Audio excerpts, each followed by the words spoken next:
Hello, hello, everybody. Welcome back to the King Dummies podcast from the Mangaki no Tsukai boys. My name is Evan, and as always, I am joined with the Bandit General himself, Adam, Yo. and also the number one concubine in the royal harem, at least in my heart, Jesse. It's good to be back in Chin. Dude, it is so good to be back in Shin. Um, this arc is really starting to pick up. Last time we started off the Coalition arc, and we're going from chapters 271 to 283 today. And a lot happens. A lot happens in the space of these few chapters. Everything really starts to pick up steam pretty quickly. Jesse, what are some of your thoughts before we get into it? What we read this week. Yeah, it was fun. Nothing too crazy, I don't think. But at least one major event happens at the end of this, so we kind of end our read through on a nice note. And yeah, like you said, there's like a few different scenes that we get, and it's cool. And also one thing to note is that pretty much the last half of this read through, we don't even see Shin at all. So Yes, we got a lot of that. This arc it focuses on other characters besides him. Quite a bit of that, which I'm really cool, and it makes sense. I mean, the scope of this battle is massive, so we can't always be stuck on Shin all the time. Adam, how about you? How was this reread for you? Yeah, it's one of my favorite arcs in like all of manga. So I'm very, very excited to read through it again. And the chunk we got through, like Jesse said, like nothing too crazy, but definitely a lot of cool stuff happened. This is like I feel like this is like a man, I can't think of the word. Like like whenever you're like reading something, I mean, you'd be like, man, it'd be really cool if like a battle royale happened with all these different characters. I feel like the mangaka was like, let's just make everybody fight. Let's just fucking make every general fucking fight. That'd be cool, right? And it is. Yeah. And it's like, what could I do that would be the most badass thing in all of manga history? Right. Yeah. Which yeah, this is up there. This is up there for sure. Yeah, it really is. And I'm really just glad we're getting to this point, mostly because we get to finally see Toe in action. I think next time we'll get a little bit more of the actual Kankoku Pass and what happens there. And Adam, I'm sure you remember what happens with Kanki and all those boys there. For sure. Sorry to cut you off, but I actually remembered something else that happens during this that I had completely forgotten about. And then as I was reading, I was like, oh, shit, right. So that'll be really cool. It doesn't happen in this block, but when we do get to that, I'm going to be like, yo, this is what I was talking about.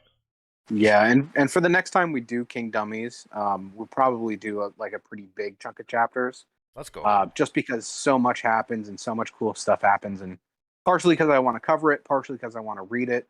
Yeah, absolutely. Yeah, I definitely wanted to keep reading after these chapters, so down for more. Cool, man. Well, in that case, then let's get to reading these chapters. Then, so we start at chapter 271. Last time the royal capital was starting to get word about this, and everybody's kind of a buzz with activity and freaking out because I mean, hey, like 6 nations are coming to invade, so I get it. Ko and Yo are trying to find a secret escape path just in case. And Yo vows to promise Ko no matter what happens. I do want to point out page 6, the face that Ko makes. She looks exactly like Sei in this. My god. Doesn't she? Yeah, I actually said this to Jesse before. Oh, did you? Yeah, he did. Man. Adam was talking about, and I agreed with him, that a lot of people in this arc look the same. Like, yeah, one of the dudes on the Chu army, Koyoku, looks just like Shin, in my opinion. Oh, and, yeah. Adam was pointing out some other people too. Yeah, so that's funny that you brought that up. Yeah. Well, I think particularly with Koyoku, he's intended to look exactly like Shin. He's basically Shin's counterpart in the Chu. I'm thinking of the right guy, right? Yeah, He's absolutely. Yeah. The Bakia sword, right? That's his fucking name, right? Yep. Right. Yeah. Yeah, So another part happens too, and while I'm looking, I didn't write down much notes for this, but when I'm scrolling through, I'll try to point it out. But Muten at one point looks just like fucking Sei as well, and I was like, God damn, yeah, dude. yeah. That Moten and Sei are definitely one of the more egregious ones. Hmm. Uh, Rinbun Kun and Kanmei look exactly alike, except Yeah, their Kanmei has hair. more. Yeah. I think we might have made this joke before. But it's like it's a Pokemon evolution.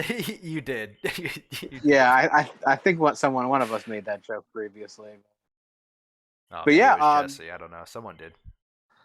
but so yeah, there's a lot of posturing going on in this chapter. You know, showing which armies are facing off against which. So like you got Mobu and To's armies facing the Chu. You got Duke Hyo fighting off against the 120,000 strong Zhao. That's where Shin and his boys are. Um, so yeah, the Chu King believes that. Oh yeah, and also of course, how could I forget the Han and Wei fighting Kankoku Pass, and the Yan facing off against Osen. Um, and Ordo's kind of like trying to size up Osen. We get a little bit of that in this chapter. But the Chu King believes that since they're the leader of the coalition, technically they have the most men in the field out of everybody else, that they have the right to attack first. And Riboku, obliges them. What's this guy's name? Shobun Kun, or not Shobun Kun? Shushin Kun. Hmm. Doesn't necessarily agree with the Chu King, but he's under order. So luckily for him, Riboku, goes along with it. Um, we get the Chu generals giving some really badass speeches. Uh, Um, on page Kanmei, 14, Kame looks like a Titan from Attack on Titan. he does. He totally does. Like he looks like he's about to eat a man for Right, sure. right. I mean, he's nearly as big as one too. My Oh, God. God damn, you're not wrong. And there's also some moments where like Toe, like I always forget how big Toe is. We get some pretty like some shots of him next to normal people, and it's like Jesus Christ. Yeah, you say that, and as we were at some point, someone's like, "I can't believe he sent the giant toe flying like that." I was Right? like, Yeah. "Toe's a giant? What the fuck?" Yeah. Well, compared to like Hanmei and Rinbun Kun, probably not. Yeah, But probably you get to not. see him standing next to Mobu, and they're pretty close in size. And Mobu himself is a giant too. You know what? You say that, and you're absolutely right. I didn't even put two and two together. I was just like, "Yeah, these are like normal dudes," and I was like, now thinking about, it, I'm like, "No, Mobu's fucking giant." Yeah, plus I mean we saw Toe standing next to Oki all the time, who was Yeah. also Right. huge. So Yeah, that's fair. hmm It's just like something in the water, man. I guess there's something with like once you become a general, you just don't stop growing. Yeah, you're larger than So, life. You know, you're literally just giant in all aspects of life. but yeah, speaking of giants, we got Kanmei and Rinmun Kun in this chapter giving some speeches to the Chu. And they're like, "Who are the men that caused the earth to quake? The Chu army." All this stuff, and right as Rinbun Kun says, "We will send the Chin to the next world, all troops," and he gets absolutely cucked, and I hate to use that word. He gets absolutely cucked by the Duke, beating him to the punch on the charge.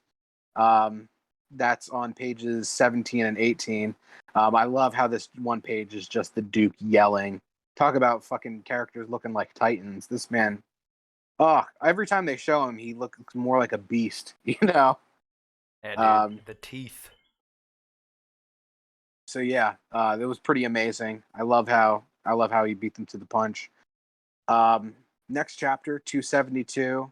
hey, Um, Evan, one moment I yeah, want to mention in that chapter is there's a moment where Shin is kind of talking to Oki and he says, he's talking about how the Hishi unit has grown over a few years, and he says, "Please watch without blinking an eye."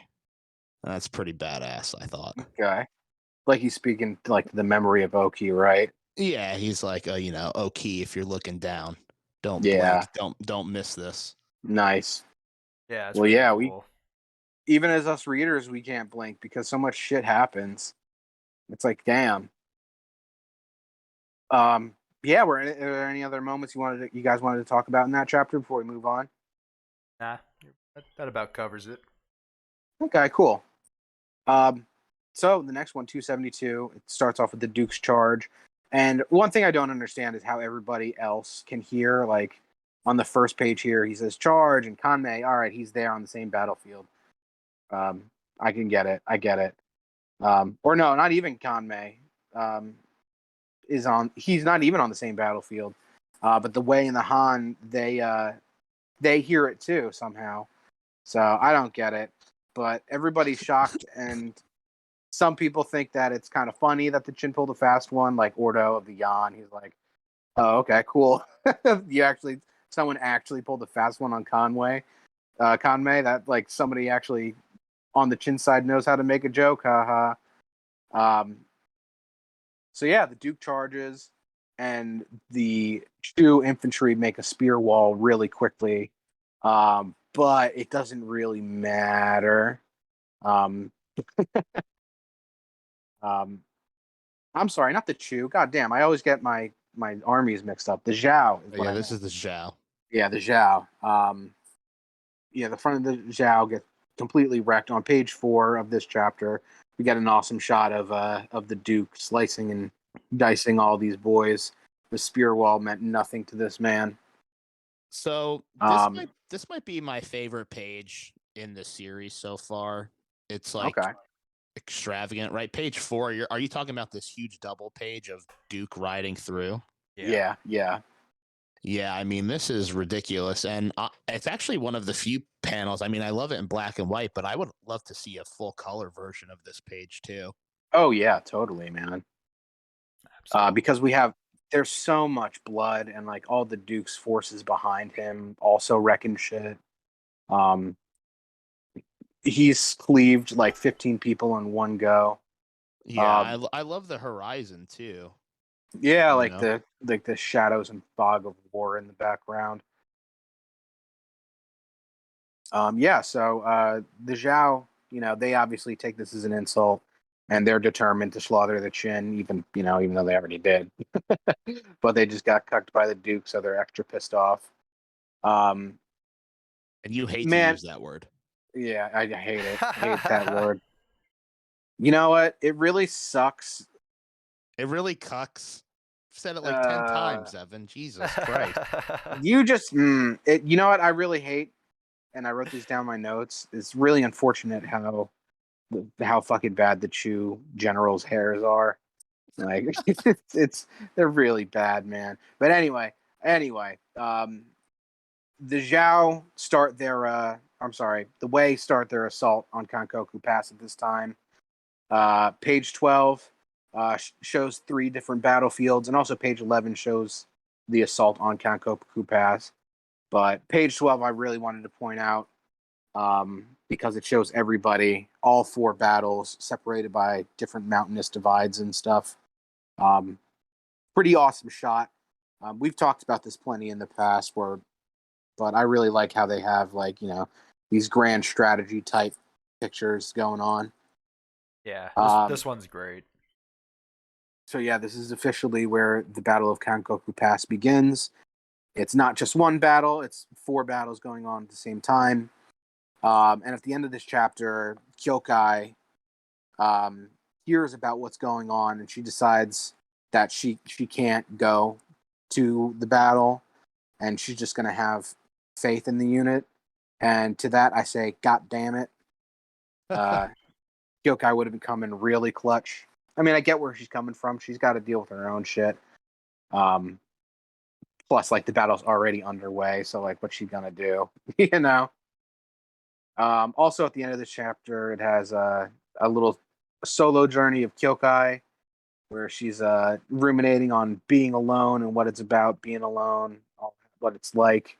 And she gets accosted by these 2 bandits, assumedly, where they try to take advantage of her, but she like really breaks their arm in multiple places. Pretty funny, pretty Yeah. funny.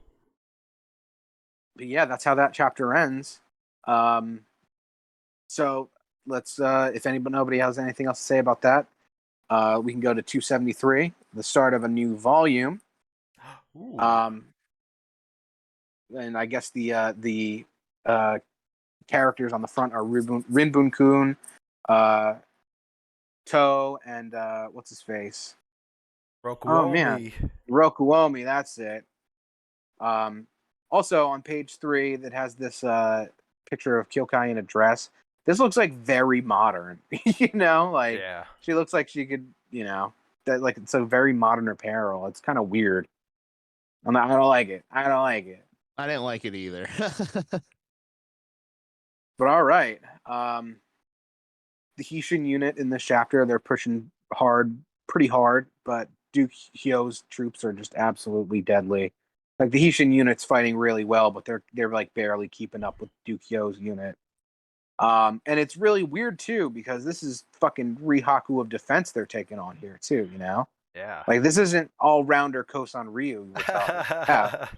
This is Rihaku of defense, so he should be able to defend a little bit more.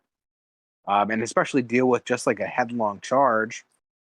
But there's a mysterious Zhao commander by the name of Keisha who's in control of this army, and whose orders to Rihaku of defense are basically just to string the Duke along and let him come into their lines further and further. In order, you know, because the Duke, he doesn't have any plans. He just wants to find a spot to, quote unquote, setting the fire. And somehow Keisha is able to see through the Duke's instincts and sets this as a trap to, you know, spring on him. So yeah, basically what's happening is they're just drawing them further and further into their lines, and when the timing is right, Keisha springs the trap on the Duke, and Mangoku's men, fucking Mangoku again. Yeah, this fucking Dude, guy. fuck this guy. God damn. He's able to get behind the Duke from within the Zhao ranks and start chasing his army from the behind.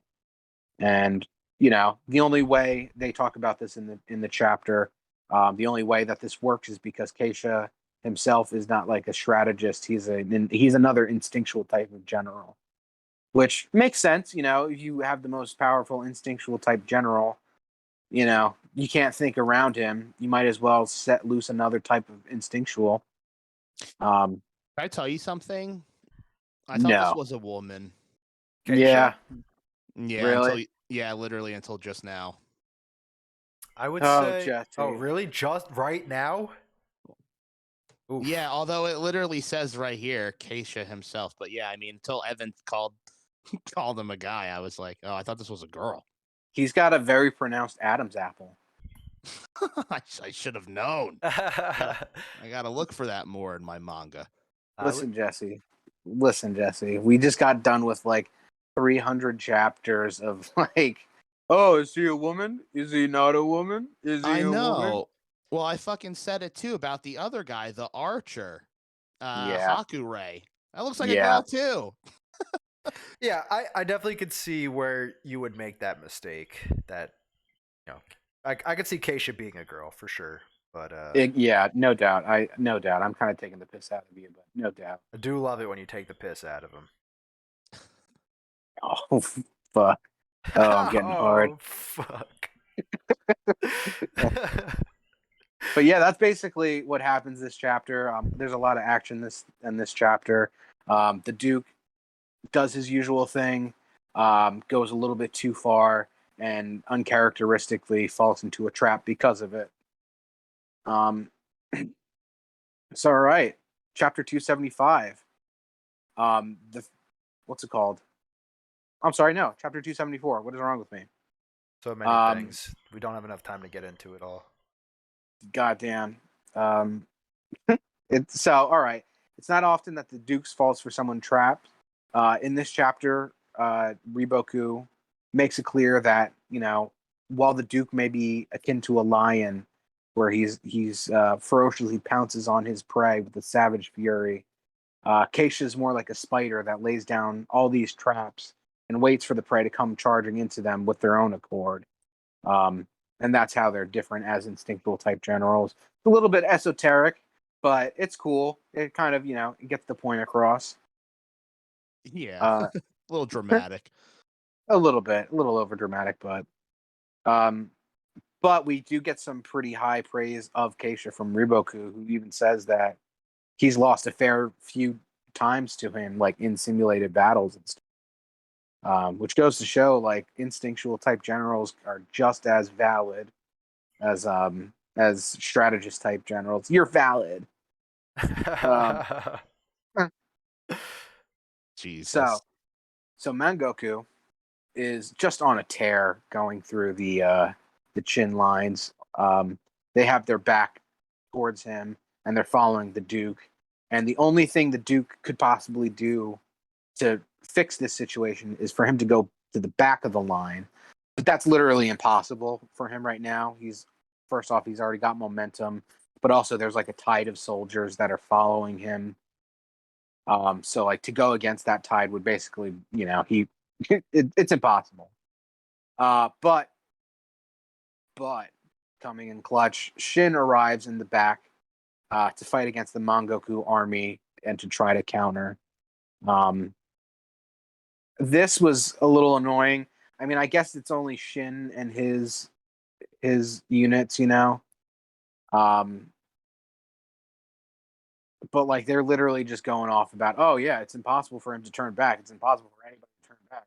Meanwhile, fucking Shin just turns back, I don't know.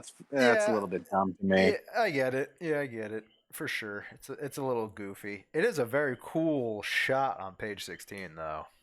Oh, it's badass as fuck. Don't get me wrong. With the boys, Dene. Oh, Shin yeah. showing up with his troops, with the flags. His cavalry dude. What's the cavalry guy's name again? Oh, dude. Fuck. Starts with an S. I think it's an S. Yeah, you know what I'm talking about. Yeah, we all know what you're talking about. The people at home listening to this are gonna be like, "You fucking idiots!" Yeah. But yeah, so that's basically how that chapter ends. And the next chapter actually shows at the very beginning how far the Duke's troops. Right? So sweet. So sweet. Yeah, so sweet. I think is right. So yeah, next chapter it starts how far the Duke has come through the sorry. line. I wanted to point out something on that last chapter real fast. Go ahead. I just want to point out Mangoku's eyes on page 13. Page 13. Let me pull. I love his. I love that panel of his eyes. It's very funny. I pictured it in the voice that you did, Evan, or whatever one of you did the mad scientist voice. Forward, keep going. Yeah. Like that. I think that's what I did. A little bit deeper, but yeah. Forward, keep going. Yeah, Mangoku is a fuck, and I hope that he gets his shit wrecked. He is a pox on the world for sure. Yeah, he's literally the worst of the Zhao commanders. Even all-rounder Kosan Ryu I like more than Mangoku. For sure. But all right. Anyway, like I said before, chapter 275, the beginning shows how far the Duke has come and, shows Mangoku falling behind him. And man, the Duke really did a lot of damage in the little time that he attacked, Yeah, Mangoku's face right on the first page looks like so pathetic. Yeah. He looks like he hasn't had anything to eat in like 3 days. He looks like he just shit his pants, literally. Literally. But well, he's coming face to face with Shin of the He-Shin unit, so he might as well have. I guess his eyeballs are literally popping out of his head. His eyeballs are on a different. His eyeballs go past his strands of hair. Yeah, literally, they look like the eyeballs look photoshopped. They don't look like they're actually on his face properly. Do you guys ever see those videos of people that can just like pop their eyes out super far? Yeah, there's like I've watched Guinness World Records of people doing that shit. Of course, there's a Guinness World Record. Dude, there is, and you gotta look up the Guinness World Record for people doing gurning. Do you know what that is? What is gurning? I believe I'm saying that right. It's you like fucking scrunch your face as tight as it can go without using your hands, like using your mouth and like pushing your nose and it's Oh, look it up. God. Look it up. It's fucking wild. It's Oh very my goofy. God. It's very I mean, goofy. I I think I, I've ca- I've I think I seen can picture it. Yeah. I've Let me seen like a see. guy that has like basically no jaw do that, Oh and my it's like, god. Yes, uh, yes, God. yes. It, Adam, you want to pull up a picture for all the listeners? yeah, Evan. Adam, pull it up. Evan, you pull it up too. Google is wild right now. Yo, yeah, yeah. Dude, there's so many Oh good my ones. God. There's so many good Oh ones. my God. Jesus Christ. You see this one with the guy, he's got the thing around his neck? Yeah, This is like dude. number 3 on Google Images where his teeth are. Oh God. This is definitely a British thing, isn't it? I believe the Guinness World Record holder is actually Asian. Damn. What the fuck is wrong with these? I refuse to believe it. I know it's a British thing. It's definitely a British thing, but the Asians did it better. This guy on Google Images is like, "Oh, chap, I'm the world record champion of gurning." Yeah, but he looks like fucking Popeye. That's exactly what it is, dude. That's exactly what it is. Oh Oh man. my. Oi, I'm gonna pop you in the gabba if you talk shit about my gurning. fucking Brits. I hate the Brits. Sorry if anybody listening is from the islands, but all right, let's get back on to Kingdom. I didn't mute Fucking myself. I was laughing really loud. oh man. Thank you for bringing that into my life. That's something I never knew I needed. Yeah, now you got to go watch the Guinness World Record of it. I'm going to. I bet Evan could do it pretty well. Yeah, I'm sure Evan could do it. I mean, I can't do it like these fuckos. No, you definitely can. Fucking try and then send me a Snapchat. Hold on. No, I mean right now. I'm not You gonna do it later. right Yeah, now. do it later. I feel like you have to be shot in the face in order to just qualify to do this shit. You probably got to Oh, do it I while got- you're like taking a poo or something, right? Like, oh, I just got shot in the face. Now I could be a gurning champion. God, and the worst is the one that pops his bottom teeth out. Yeah. Jesus Yeah. Christ. Yeah. All right, enough of this fucking British bullshit. Let's get back to Kingdom. All right, so Shin and the Hushin unit did the impossible that everybody in the last chapter said, oh, it would be impossible. They do the impossible, run back to the column. He basically raises the morale and shames Dukyo's unit, and brings them around to do a counterattack. He says, battle just started. They're planning on ending the entire thing right now, do or die. So they go on a tear in the opposite direction and go headlong into Mangoku. The Duke doesn't he knows that something's awakening in Shin at this point, because he's controlling at this junction 10,000 soldiers along with his boys that he brought with him. And the Duke can see the fire that Shin managed to light, which is pretty good. On page 12, we get this iconic shot of Shin, but the talent of an instinctual general is just awoken within you, that Oda had redrawn for the Kingdom redraw thing. Yeah. Right. It's one of the more iconic moments of the series, actually, or panels at least. In Oda's version, he's got that really goofy horse. Yeah, next to Shin. Yeah. significantly less bloody. And the Zhao, I really like the Zhao soldiers behind him in the Oda's version too. Yeah, They're- they're goofy too. They're all like gurning and shit. Yeah. They're all gurning. I'm gonna show that picture. Yes, please do. Oh, yeah. While you do, I'm gonna drink some water because I got the spontaneous hiccups. Yeah, because showing the picture is gonna, talk over the fact that you're taking a sip of water. Real professional, Evan. That'll really cover that up there, Evan. Can I stop talking yet, Evan? Are you done drinking water yet, Evan? Hold on.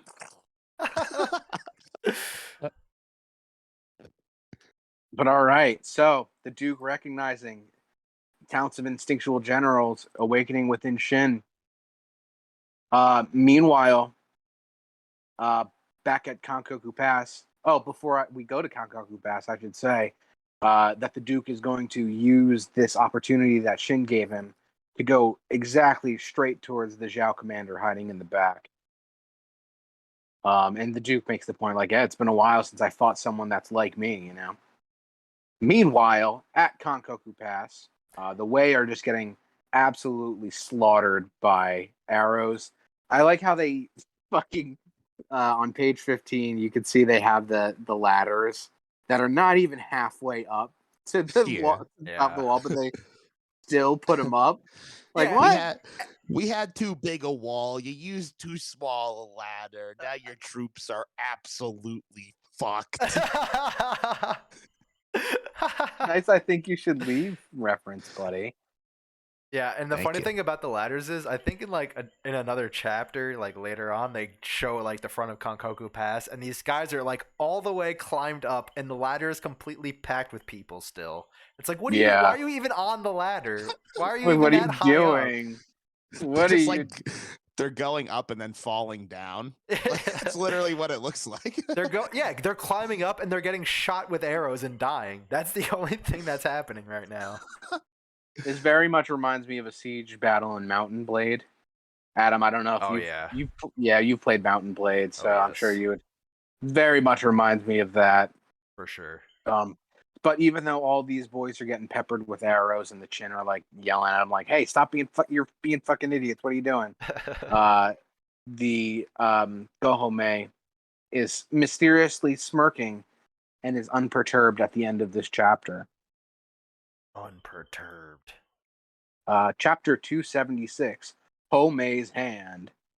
Um, First off, Ogiko's a total clown. He's so good. This first page had me dying. Like even him just like shooting the arrow looks goofy as fuck. Yeah, I know. And the arrow drawn is like it's just like flimsy all the way down. And I do like how Kanki's like leading him on too, like, oh, Ogiko, nicely done, dude. You know. But Ogiko is a 1,000-man commander under Kanki. And everyone's like, why did he get this 1,000-man commander job? And Kanki's just like, because I think it's funny, duh. Which it is pretty fucking funny. It's hilarious. But in this chapter, we pretty quickly find out why Gohome was looking so smug at the end of the last chapter. And that's because he's got these giant-ass siege towers coming towards the pass. Which is pretty cool, but turns out they're still too small for the pass. It actually, if they say at some point in this chapter too that the pass was designed to be much taller than what traditional siege towers are like. Like the Chin actually give the Wei a hard time, like, haha, you guys suck. You really put all this work into this shit and you thought it would work. You fucking losers, all this shit. But this is Gohome we're talking about, right? We're talking about a brilliant general who's also happens to be an engineer, and he came up with the brilliant idea of making the siege towers longer. Like, come on. Everyone's like, oh, who would have thought? Like, So good. Yeah, it was kind of funny though, like when you first, because it's like pages of thinking, oh fuck, they're gonna just climb up this thing, and then the And it reveal shows is, up- oh, it's too small. Kind of. Yeah. I mean, I can't help but think of the Holy Grail scene with the rabbit. Just Jesus Christ, run away, run away. we get out of the rabbit. Wait, what was that? Yes, we get out. Oh man, good fucking movie. I haven't seen that movie in a sinfully long time. Oh, fuck off, I'm fool. So yeah, like I said on page 18, he's like, after all, it was purposely designed for Kankoku Pass by me, and it's like, no shit, really. And Wow, that's what a surprise. But I do like on page 19, the last page of this chapter, the look of the way soldiers that are climbing up this thing. They look like fucking madmen. They look really badass. And at first I thought this was like a rope ladder or something, but no, that's not it. It's like solid, I guess. Yeah, it's like like an obstacle course. Yeah. yeah. Yeah, This it's is like made the of wood or some earliest. shit. This is the earliest recorded instance of American Ninja Warrior. Yeah. I was gonna say that you can't touch the water underneath it. Yeah, or else you get shot. Like thin arrows. Just Jesus like Christ. just like on American Ninja Warrior. I was gonna say, yeah, just like America. Yeah, I mean, they never show that part on TV. But if you buy the Blu-ray for American Ninja Warriors, you can see all the groveling that the failed contestants do as they get shot in the back of the neck by the judges. Fucked up. It is fucked up. But they signed up for it. They did. It's in the contract. But all right. So that's the end of that chapter. A little disappointing chapter, in my opinion, just because it's like, it's so obvious.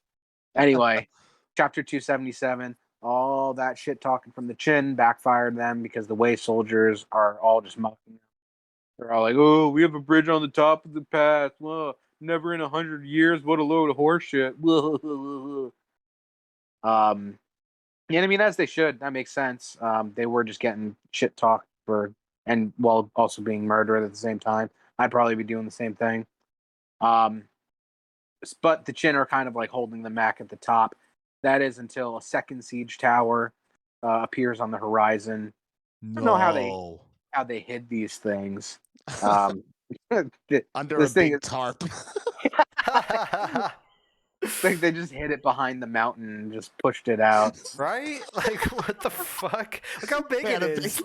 They had a big card. They had a big wooden mountain like built. Yeah. These things were purchased from IKEA and they practiced for like a long time setting it up. So they got really quick at it. Yeah, the entire But time yeah. the Chin were like, man, what the fuck are those guys building over there? Ah, don't worry about it. It's not a big deal, whatever. Man, I went to IKEA to go get a siege tower set, but they were all sold out. I wonder what happened. But yeah, so second siege tower is coming up and everyone's like, "Ah, shit." We go over to Ordo for just a little bit, who's contemplating Osen's fortress, and thinks to himself, like, damn, if they actually win at the pass, then me coming here wasn't really worth it. But he, in this like conversation with himself, I guess, he talks about how like Osen's fortress, like even Rempa wasn't willing to go attack it. So he wants to wait a little bit longer, not only because he doesn't want to attack it headlong, but because Kankoku Pass might actually fall like pretty soon. Back at the pass, the second tower has arrived and lashed to the top of the wall. The Choto army, with reinforcements from Kanki and Hakuro, good old Hakuro, have been able to hold Good old on, Whitebeard. but it's a bit messy. Gohome is pretty confident that his plan is going to work, but he forgets one crucial thing. Kanki is a rat fucking bastard Yeah. who he gets these barrels of oil, covers the tower in it, and shoots the fire arrow at it, which is our dunce piece for this. The dunce piece. What the fuck am I talking about? Our dunce cap for this episode. Pretty iconic moment. Pretty badass moment. Jesse, you were saying the Dukyo page was your favorite so far. I think this one is mine, just because like it shows first Ogiko kicking the shit out of some dude, but also Kanki standing on top of the wall like that, like a badass. Pretty badass. It's pretty badass. But yeah, he sets the whole thing on fire. And you know what? Earlier in this chapter too, it shows like a few pages ago, it shows all these people moving up the tower and how many dudes are inside of it, and they all just get burnt to a crisp. Yeah, it's got to be And like it's a like, few hundred, right? oh yeah, at least a few hundred at least for Right. sure. Poor fellas. Gohame is pretty pissed off about that. Poor fellas. Poor fat. They were good guys. They weren't Hey. doing nothing. Listen, objectively, Chin has been on a conquest tear and had this coming. Yeah, to be fair, that is fair. But Zhao is also kind of like a bunch of shitters that do that shit too. For sure. But not on the same level as Chin. Yeah. In strategy game terms, Chin's aggressive expansion has gone too high, and they got a coalition because of it. That's fair. So, next chapter, 278. Everyone's like, where'd you get all that oil? And Conky's boys are like, yeah, we found some in the capital, Mao. Meaning they just pilfered the shit from the royal capital. Riboku's ruminating on the whole situation, and while it sucks that they lost that tower, he makes the point that, like, hey, it's not so bad. We still have one tower, and also the Han commander hasn't even done anything yet, so, like, they're not in the worst position ever, you know? Back to the left side, the Chu versus Chin battle is starting to heat up. It's Mobu and To versus Kanmei. It's the biggest battle of this whole campaign. I'm sorry. No, go on. Is on page 7 where it's like the three faces. Is that menacing kanji? I don't know. I think so. You know what? I'm gonna Google menacing kanji. Because you can probably. when you watch JoJo, it's like obvious when it's menacing kanji, right? But that looks like Yeah, it. that is menacing Oh, kanji. okay, Absolutely. yeah. Nice. Nice. I didn't even. Kaname da. I didn't even notice that, man. Yeah, this is 150,000 versus 90,000. The young Chu commanders so far are like their young 1,000-man commanders are starting to make their mark. Unexpectedly, Mobu himself is like kind of just observing the battle and following what the plan is.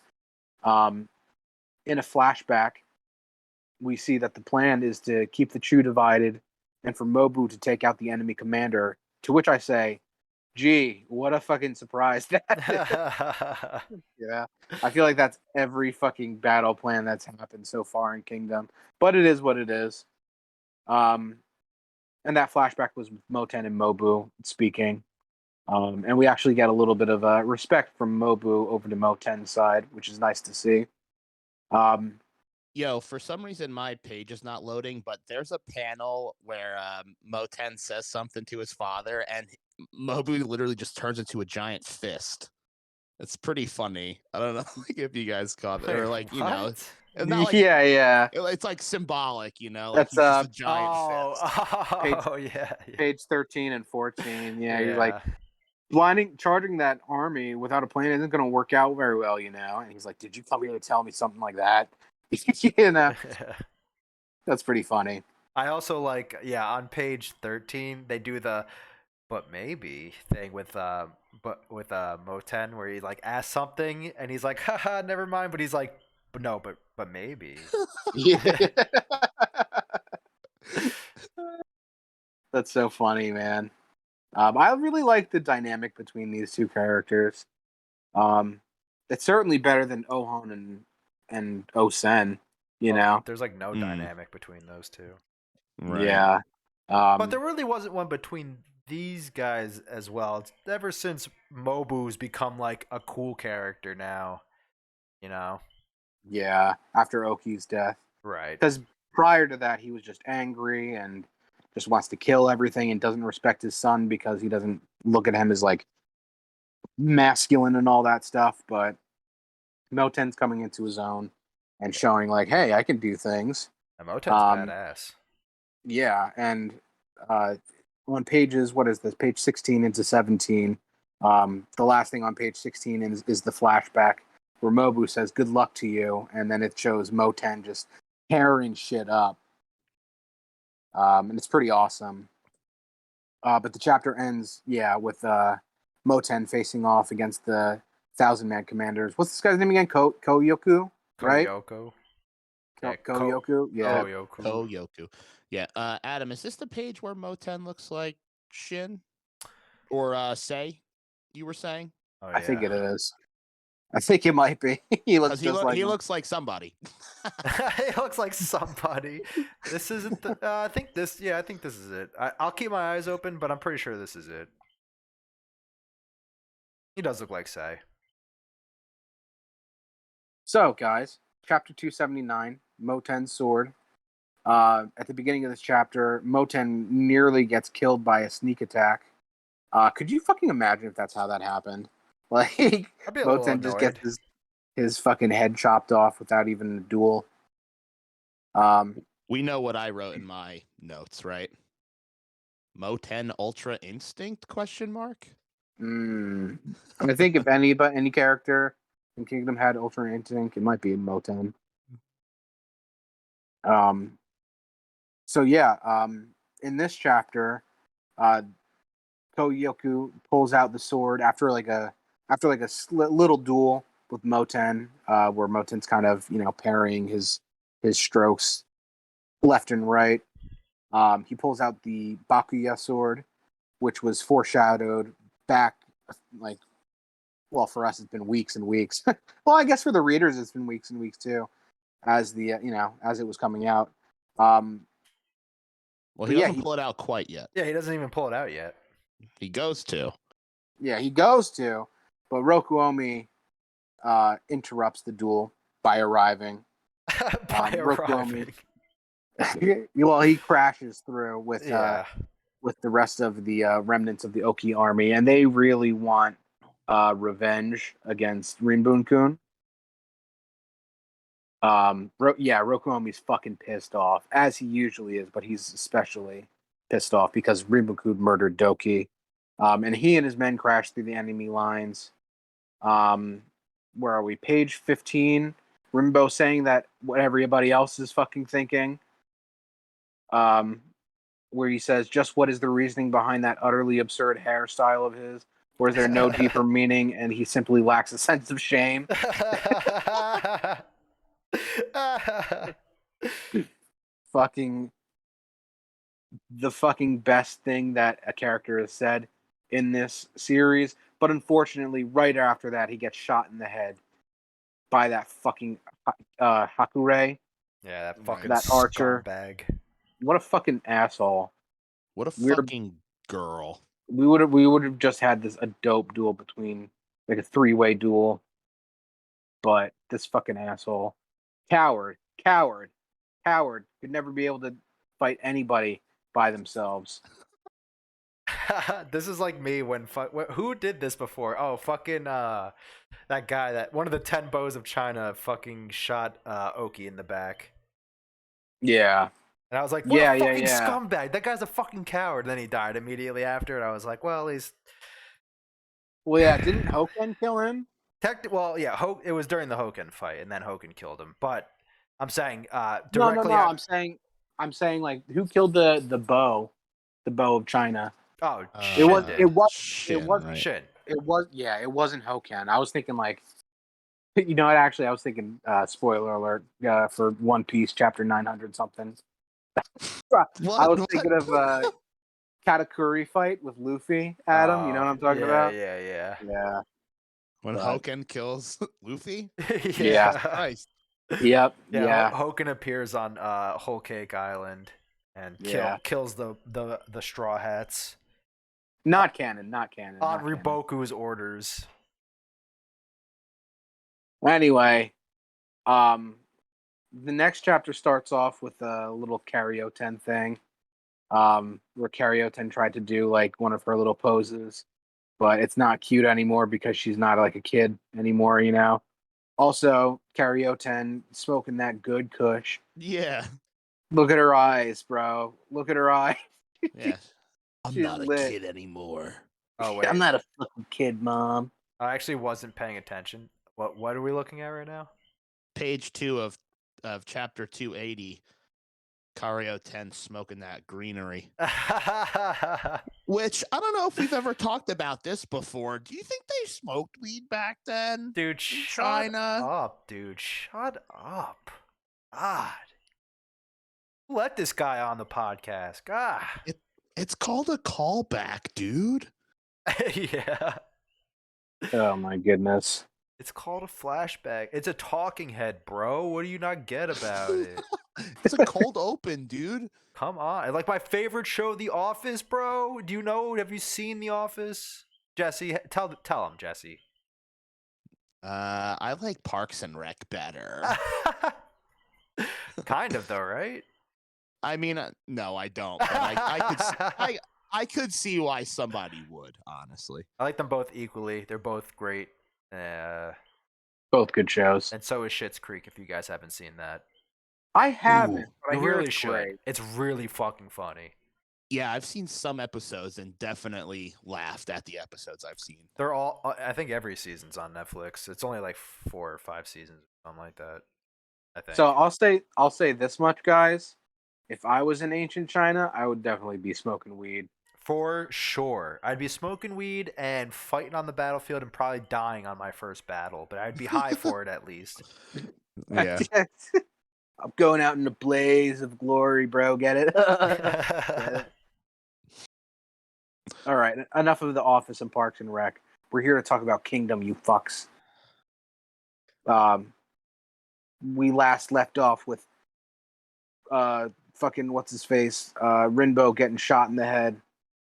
And Hakure almost shoots Rokuhomi at the beginning of this chapter too. But he doesn't, and Rinbun-kun tells him to knock it off because he wants to fight him. He wants to duel him, but he's not gonna. He's the commander, so of course he's gonna, try to keep killing the ones going after him. Makes sense. Still shitty. Fuck that guy. Yeah. Moten notices that there's like a highly skilled archer in the Chu ranks and decides to go after them. Ko also recognizes in this chapter that something is amiss because Rokuomi and Rimbo had made it to the commander, but nothing had happened yet, which is a little bit unusual because those two are very strong. So he starts to make his move. Moten starts to get in a little bit of trouble here too. And his duel with the archer gets interrupted by getting surrounded by some dudes. Or actually, I'm sorry, not surrounded by some dudes. Some fucking what's his face? Koyoko. This is Koyoko. Koyoko. God damn, I'm so sorry. Yeah, but when he showed up, even though I'm I showing should it, have go known, even though I should have known Shin was on a different battlefield, when he shows up, he looks like Shin, and I'm like, Yeah. oh, Shin's coming in and hitting Hakure. And then it's like, no, I completely was wrong. It's fucking this guy hitting Moten. It's like, Yeah. He even makes the same face as Shin on page 15. Yeah, that like blank yeah. stare, that yell with the blank eyes, I'm saying. So he interrupts Moten before he's able to kill Hakure, unfortunately. But Ohon comes in clutch on page 18 and is able to give him back up. It's like, fuck yeah. We haven't seen Ohon in a little bit, right? Yeah, this is not cool. Yeah. Page 19 is sick too. Yeah. Yeah. Where he does the multiple stab thing. 2,000 man commander. Ohon. Yeah. Fucking look at his nose, bro. He's got a big ass nose, man. The O family knows. They all have it. They do all have it. Now that I'm thinking about it, I didn't even realize that. Put the O in nose. Yep. All right, so chapter 281. This is the chapter we finally get to see. He did the thing to you this time. He actually did it to me before, too. Yeah. He's been doing it on purpose, for sure. Maybe. We'll go with that. Evan's like, haha, don't even realize I'm doing it. Haha, yeah, I was definitely doing it on purpose. Haha. Yeah, Evan's like, haha, yeah, so page 4. Do you guys expect anything better from me? Seriously. No, I think this is great. Good. Yeah, so we're gonna say though, page 1 is like fucking nutso. Yeah. It's pretty nutso. Yeah, I mean, all these different Chu armies, all the Chin armies. Like, I don't know. I have a deep love for these types of pages. Yeah, I love when he draws ants. like a million ants on one page. It's funny if you zoom in really close, they're really highly detailed ants. I zoomed in really close, as close as possible for my computer. Got you. I got you. You're a clown. I like on page 2. It's 4 panels of the same face with different hair. Great stuff. No, I'm kidding. No, I mean you're entirely correct. Um, I mean the only thing different is their hair and their eyebrows. That's about it. And the oh no's. And the oh no's. Oh noes! But this chapter is entitled Bakuya Sword. It's because we get to see the legendary Bakuya Sword in action finally. God damn! How many times? Um, how many times did they go? He say, "I'm gonna get my Bakuya sword," and then they're like, "Nah, not yet, not yet." Yeah. But everybody, when he says, "Oh yeah, I'm gonna the legendary Bakuya sword," everybody, even people on the Chin side, are like, "What?" Yeah, I like And when they go into. Oh, sorry. Go ahead. No, go on, go on. I was just gonna say, I like when he pulls out the Bakuya sword, he gets drawn with no teeth, and it makes him look like really fucking weird. Yeah, yeah, it does look like he just his denture slipped out. He's just gumming it. He's gumming My it, baby. legendary Bakuya sword. Wow, that sounded just like Roshi. That Oh. did. That was pretty good. Good Roshi impersonation, Jesse. But all right, guys. Jesse's fucking stunned. He's speechless. He's like, "Wow." Yeah, he doesn't know what to Yeah. say. Yeah, I don't know. We don't get know. we get to go into a little bit of Chinese mythology, with the Kansho and Bakuya, who are these two legendary blacksmiths during the autumn and spring period, which I believe is creation myth time in Chinese mythology, but I could be wrong on that. But I'm like 90% certain that's what it is. All right, They go into this. I'm What's sorry. up? I got two things to say about this. Yeah. First one, that chick looks like Yotanwa. Yeah. Second one, that guy has that moon tattoo. Ordo has a tattoo that's like that. I wonder if there's a relation. Maybe. I mean, because these characters are definitely supposed to be mythical. Yeah, I know, but I don't So know. it might be. I don't know if that has something to do with something else though. That might get brought up later. Just figured I'd point it out. Maybe. I'm not sure. I don't remember. I don't think so, but that is a pretty good observation. Unfortunately, we don't really get a lot of Ordo, so No. something Yeah. could come out later. Who knows? Yeah.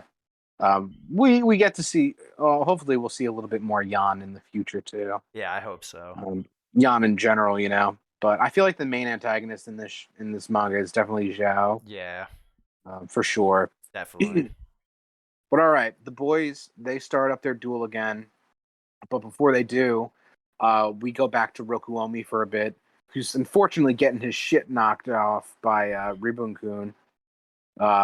He gets knocked off from his horse and is just getting beat up. We get a tiny bit of backstory. Apparently in Shu, there's so much competition because there are so many people to become a general that they believe that the baseline for a general is equivalent to that of a great general in other states. Ribu-kun's boasting about this and how he's like so much better and how the two are so much better than everybody else. When he gets a wake-up call from motherfucking Toe, who appears on page 16 doing his trademark slice and dice and laugh. Dude, I mean, Fucking hell yeah. it's so ridiculous. Like, it's literally ridiculous. What is he even doing with this attack? Why is this even working? It's hilarious. It's amazing. Dude, And he's just laughing. swinging the sword. Just goofing and gaffing. He's literally just swinging his arm in a circle and killing everybody. Yep. I think it's like a wrist thing, honestly. Maybe he is like really flexible wrists. I don't know. Yeah, But it's one of my favorite trademark moves in the entire series. There's not much better than when Toe rides on his horse through a line of dudes and he's just fucking killing them like that. Oh man. It's great. And one thing too, to mention about Oki again is the dude, what is this guy's name? Rinbu-kun. He's like, I'm so fucking great. You're gonna have to drag Oki himself out of his grave to come beat me. And then the next page is when Toe shows up. Yeah, Just yeah, like, yeah. did I hear the name Oki? Okay, Yeah. That's got to be some literary device. There's got to be a name for when that happens. I Yeah, feel I think it's called an onomatopoeia. definitely not. What? Definitely not. What? No way. All right, so 282. You see, Toe had recognized that Rokuomi and Rinbo were in trouble, so he came down from his command spot to help. All right, page 4, by the way, is the page where they just go at each other. Snap. Oh yeah. Yeah, They don't talk. section They where just they don't speak. That's it. 3 panels. Yeah, of that. well, I was just gonna say 3 we fucking get panels. we get this flashback of them when they meet up on the battlefield, and they actually have this pretty great moment where Mobu and Toe, when they're talking, he's like Mobu, first, the death of my master has strengthened you, and secondly, I've always been strong. It's like such a good moment. Yeah, that is great. I'm honestly, Adam's making me crack up though, because I'm just sitting here thinking of Yasuhisa Hara writing at his desk, like, what the fuck am I gonna draw this week? What the fuck are these people gonna say this week? Fuck it, they're just making noises at each. Fuck it. Hey man, he's not the first, nor will he be the last author to make characters do anime noises at each other. True. But yeah, so yeah, Toe's the fucking man though. Like this whole thing, like you said, with him being like, yeah, you got strong, I've been strong, and like that's fucking sick. Yeah, just that's straight really up cool. And they in this flashback they talk too a little bit about their plans are basically the same, but the only issue would be actually defeating the Chu first army, because it's like they want to destroy the first army and then take out the other 2 armies piecemeal. So yeah, whole badass motherfucking scene. Toe and Rinbun-kun after this flashback come to blows, and Toe is like blown away, like he's pushed aside, but it's not that bad. He's not really at a loss here. He just is not physically as strong as Rinbun-kun is, because he maybe have been blowed back, but he's fine. Oh yeah, before too, I want to talk about. We were talking a little bit on before the podcast about how Toe is a giant. On page 5, you get the best shot of them. Oh hey Boo, my cat. Can you guys hear my cat? Yeah. Hi Boo. Yeah.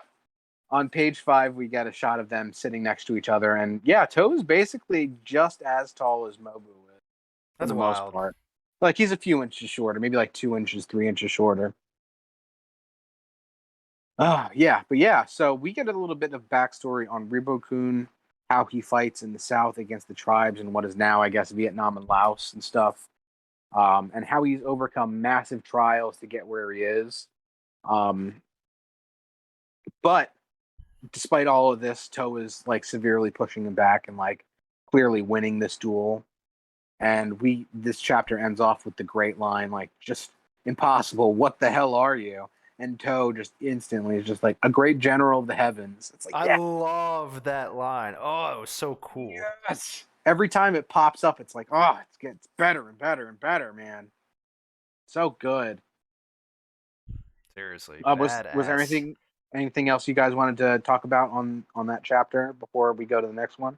No, I just wanted to point out Rinbun-kun is after Toe said that. Yeah, he makes some anime noises himself. Damn. I just wrote in my notes that this chapter made me smile with all of Toe's badassery. Nice. I'm glad you like Toe a lot, man. He's one of my favorite characters, personally. Yeah, how could you not? Mm-hmm.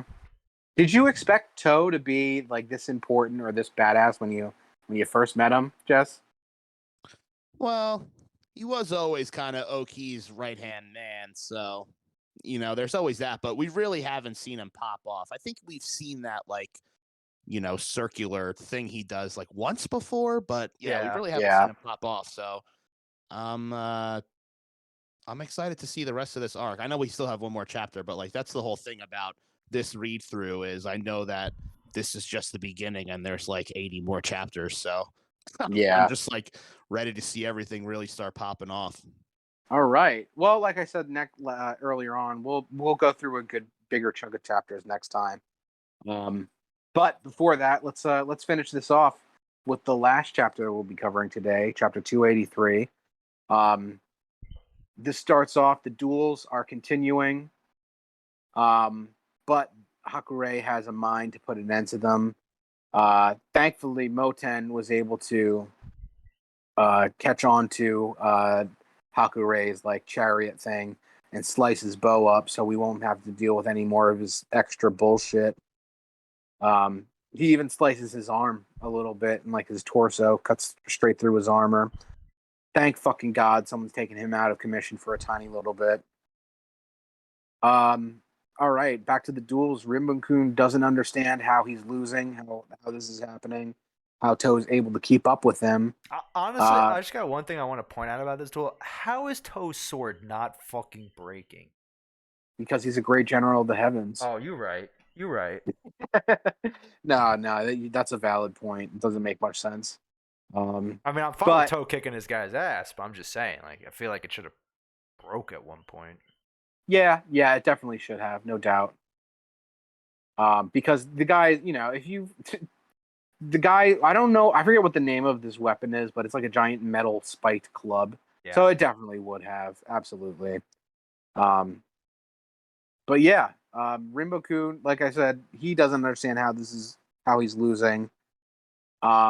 But Toe tells him, you know, he makes the point that he spent his life holding up the name of someone that's recognized by all of China. And on page 10, we get a nice shot of Oki sitting next to Toe in the moment. And how by doing that and making Oki's name great, he's become great at the same time, you know. As without Toe, Oki wouldn't have gotten as far as he did. Toe was like one of the most reliable, probably the most reliable people that he could have had on his side. Rinbun-kun, you know, says if he and I were born in the same generation, he would have been nothing more than another notch on my belt. And the only men worthy of becoming great generals of the heavens are the men of Chu. And Toe just goes, that is incorrect. You're not capable of that. And decapitates him with one final blow. Great moment on page 12 when the sword finally goes into his head, or well, his neck, I guess. He sees like an image of his wife before he dies. But he dies. Toe makes quick work of this guy. I did not remember him making this quick work of him, but it's fucking awesome. And he says to him, like, you know, share a few cups with Doken, Rimbo, and Rokuomi together in the next world, which doesn't make sense because Rokuomi's not dead. Not dead. Yeah, he's alive. When I read that, I was like, "Oh, what? Did he die?" But then, if you look on page 15, you can see right next to the big square box, right to the left of it, you see Rokuomi saying, "He included me in that just now, didn't he?" Wait, what are you talking about? On page 15, there's the big square rectangle text box. Rinbun-kun, commander of the First Army, right? Oh, yeah. Right to the left. You could see Rokuomi saying, dude. Yeah, so nice. I was like, wait, what the fuck? And then I saw it. I was like, oh shit. Because That's honestly, really funny. When I saw this page, I'm sure I at first I did what you guys probably did, where I was like, oh, this is just everybody cheering. I don't need to actually read these bubbles, right? But yeah, there he is. So that is funny. Right on. I did not notice that because I knew Rokuomi was alive, you know. Right. But I did not know about that. That's awesome. I don't even remember. I mean, when I read it again, I remember. I didn't even remember that Rinbun-kun died in this. Oh yeah, because I thought I remembered all the people that do die in this, and I was like, nah, I think this guy lives. And then when Toe started fighting, I was like, nah, I think this guy dies. Yeah, yeah. As soon as Joe comes around, it's like Right. he's the fucking Grim Reaper, man. Literally. God Yeah, damn. but yeah, that's how this chapter ends. A great shock ripples across the battlefield. The Chu commanders or the Thousand Man commanders are like shocked at this. And Mobo, the bottom left of the last page, is like he's just making a face like he just shit himself. But very good, I guess. But yeah, that was this chunk of chapters. Really fun. Oh man, I'm gonna actually probably read more tonight so I can get back to you guys. What chapters we should be reading for next time. But like I said, it's gonna be a good chunk. I just want to make sure it's like it ends on a good note, you know. For Like I sure. think this one ended on a pretty great moment, a pretty climactic moment. Yeah, for sure. This was a good chapter to end off on with a good ending. Yes, Nice. absolutely. I'm Don't glad really you guys have. think so. I don't really have anything else to add though. Otherwise, but nice chapter to end on. Fun stuff. Let's get it going. Yeah, very hyped. Let's read 50 chapters next time. No. Yo, let's do it. I mean, I do wish we could just sit around and read manga all day long. And Adam's got 9 hours of math to do every day. Fucking dude, not like literally, not every day, but like 3 to 4 days a week. Yeah. Fuck Adam, that. I would rather if you do anything math, else. if you do math 3 days a week, how many days in the week do you not do math? I do too much math to even think about that right now. I got like way more other formulas going on in my head right now. But hey, speaking of things that we do, Jesse, you want to talk a little bit about what you've been doing lately? Not really. No, I did just put out a 2-song EP with this band, some friends that I haven't worked with in a while, and we are very proud of these songs. You can find them at tiler.bandcamp.com. That's tyler.bandcamp.com. And they'll be on iTunes and Spotify and other stuff like that probably next week. I just didn't get it up in time, but if anyone's interested, I am really proud of the songs. One's kind of like a heavier screamo song. The other one's just a really pretty song that I think is for everybody. So I'm really proud of that, and hopefully we do some more music. I've been doing some Office Ball Z stuff. I'm going to be recording an episode maybe tonight, actually, so you can also look forward to that. Yo, let's go. And Nice. yeah, and speaking of Dragon Ball 2, next week on our podcast here, we're going to do chapters 97 through 112, finishing up the Red Ribbon Army arc. And I'll tell you guys, everybody listening, I'm changing up the formula completely next week. It's going to be a different format. I'm Very try excited out, for so this. I'm excited Yeah. for that. So again, as Nintendo would say, please look forward to this. Please look forward to this, and also hashtag listen to Tyler. Hashtag listen to Tyler. Listen to Tyler or don't. Or but do yourself the a saying favor. Yeah, absolutely. Well, all right, fellas. I guess that's what we'll wrap things up. Thank you, everybody, for listening. As always, my name is Evan, and I was joined with Adam and Jesse. We are the Mangaki no Tsukai boys. And thank you for listening. I hope you had a good time. And yeah, have a great one. We'll see you next time. Thanks, everybody. Good day and good night.